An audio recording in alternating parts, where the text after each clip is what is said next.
Hi, welcome to நாமும் நலன். இன்றைக்கி நம்ம ரொம்ப வித்தியாசமான டேஸ்டியான கல்கண்டு பொங்கல் எப்படி செய்யறதுனா பார்க்க போகிறோம்.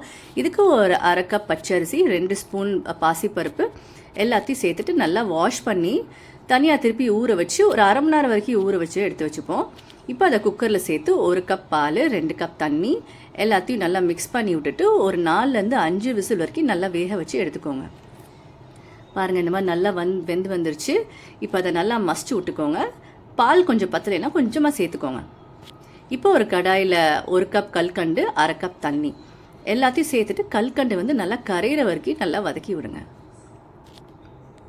இப்போ ஒரு கடாயில் கொஞ்சமாக நெய் சேர்த்துட்டு மசிச்சு வச்ச பொங்கலையும் சேர்த்துட்டு இந்த கல்கண்டு பாகியும் சேர்த்துக்கோங்க. சேர்த்துட்டு கொஞ்சமாக ஏலக்காய் பொடி அதையும் சேர்த்துட்டு எல்லாத்தையும் மிக்ஸ் பண்ணிங்கன்னா ஒரு சூப்பரான கல்கண்டு பொங்கல் ரெடி. இது நீங்கள் யூஸ்வலாக வெள்ளை சேர்த்து செய்கிற பொங்கலோட இந்த மாதிரி ட்ரை பண்ணி பாருங்கள். ரொம்ப வித்தியாசமாக ரொம்ப டேஸ்டியாக இருக்கும். ஃபைனலாக கொஞ்சம் நெய் சேர்த்துட்டு தேவையான அளவு முந்திரி பருப்பு சேர்த்துட்டு ஒரு 30 செகண்ட்ஸ் வரைக்கும் சிம்மில் அதை வதக்கிட்டு அதுக்கப்புறம் கிஷ்மிஸ் பழத்தையும் சேர்த்துட்டு வதக்கிட்டு பொங்கல் கூட சேர்த்துருங்க. அவ்வளோதான்.